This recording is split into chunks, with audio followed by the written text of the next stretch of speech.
Hey, here we go with another episode of Graceful Memoirs. So, karon ang among food trip kay ni Besita mi diri sa 8 Cuts Burgers. So, this is also one of the group of companies under the group of companies sa Manam group. So, 8 Cuts, this is their menu. So, you can go ahead and try to check their kanang mga starter meals nila, ilang mga a la carte. So, ang ilang price naman sa this just technically just the same burger spot lang gid nga mga kuan kanang price same sa may mga particular nga burger spot like burger joint kana nga mga presyo. So, more or less it's the same or fat cow kana sa siya mao na sila presyo. And then ang bestseller nila dire is ang katong ilang cheeseburger and their onion rings.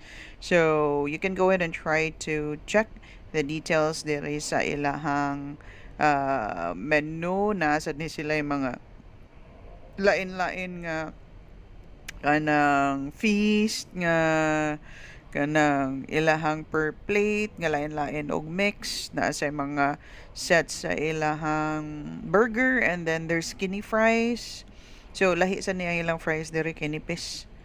So you can go ahead and try to check. I haven't tried their chicken though, pero hopefully would be able to visit them again and um, will be able to try some of their dish. So, nasa na sila yung mga milkshake.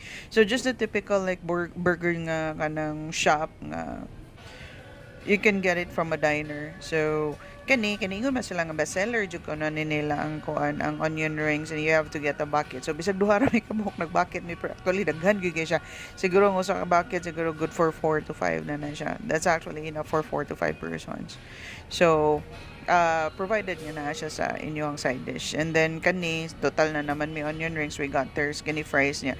I don't be surprised sa kuan sa ilang burger kay gipa-half na namudaan kay lain siya flavor. Of course, I wanted to try both flavors. So ako ga compares lain og flavors. So one I got was their Texas barbecue something or Daddio something burger, and then the other one was katong ilahang I think it was their cheeseburger.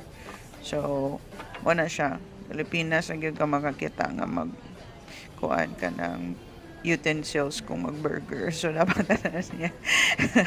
Kaon yun na siya per sa kuan yun. Finger food. It's a finger food. So, ang ilahasang onion rings is it's not really surprising for me kay there is already like an original nga kopya kay tanan nila nga kanang onion rings. This is actually I first tasted this sa Shakey's. So Shakey's had this kaning onion rings exactly the same nga kanang after sa ilahang crispy nga batter kay naa siya kanang barbecue nga powder in which muna siya makapa-change good sa flavor sa kanang iyang onion rings. And then their burger is okay. Not really something that I'm looking forward for. Okay lang siya.